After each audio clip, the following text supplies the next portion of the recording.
ඔන්න පහුගිය කාලේ ගොඩක් අය මගෙන් ඉල්ලීමක් කරලා තිබ්බා රුපියල් 60000ට රුපියල් 50000ට රුපියල් 40000ටත් කම්පියුටරයක් හදන්න පුළුවන් නම් එකක් හදන වීඩියෝ එකක් දාන්න කියලා.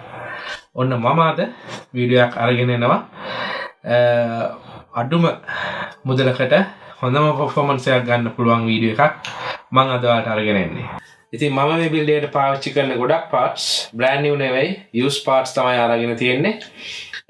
හැබැයි parts හැම එකක්ම warranty එකක් තියෙන්නේ. ඉතින් මෙතෙන්දි ගොඩක් දුරට මම බලන්නේ අඩු බජට් එකකට හොඳ performance එකක් තියෙන බිල්ඩ් එකක් කරගන්න. ඉතින් අපි බලමු parts one by one go through කරලා මොන parts මම use කරන්නේ ඒ වගේම මේ parts වල මිල ගණන් කොහොමද කියලා. මේ තියෙන්නේ අපි මේ බිල්ඩ් එකට පාවිච්චි කරන්න යන motherboard එක. මේක තමයි ASRock B85 Pro 4 කියන motherboard එක. මේක 1150 socket එකේ ඉන්නේ.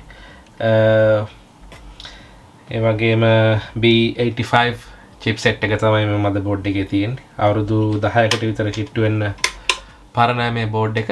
අපි මේ board එකත් එක්ක පාවිච්චි කරන්න යන්නේ මෙන්න මේ processor එක. මේක Intel Core i5 4th gen processor එකක්. මේකේ base clock එක 3.2 GHz 4th gen processor එකක්.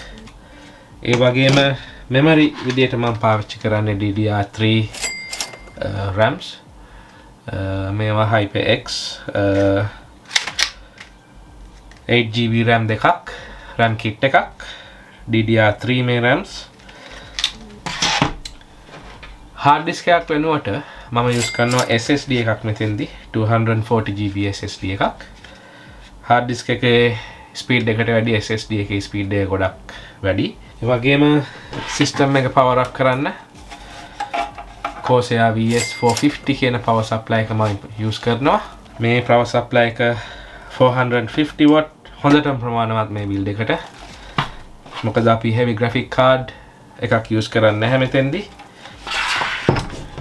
මේ වගේම CD-ROM එකක් අපි හැමෝගම තාම CDs තියෙනවා CD-ROM එකක් පාවිච්චි කරනවා ඉතින් මේ build එකේ graphic card එක විදිහට මම පාවිච්චි කරන්නේ Gigabyte GeForce GT 1030 කියන graphic card එක මේකේ 2GB graphic memory එකක් තියෙනවා මේ graphic card එක මේ build එකට හොඳටම ප්‍රමාණවත් අනිත් එක අපේ budget එකටත් හරියන graphic card එකක් තමයි මේ තියෙන්නේ GT 1030 කියන graphic card එක.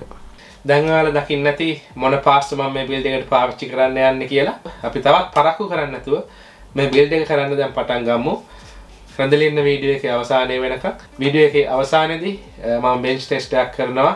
අපි බලමු මේ build එකේ performance දැනට තියෙන games එක්ක මේ build එකේ performance ප්‍රමාණවත්ද? එහෙම නැත්නම් අපි තා ටිකක් මේ build එකට වියදම් කරලා තව ටිකක් අලුත් build parts අරගෙන තව ටිකක් ඉහළ performance තියෙන build එකක් කරනවද කියන එක අපි මේ වීඩියෝ එක අවසානයේදී බලමු.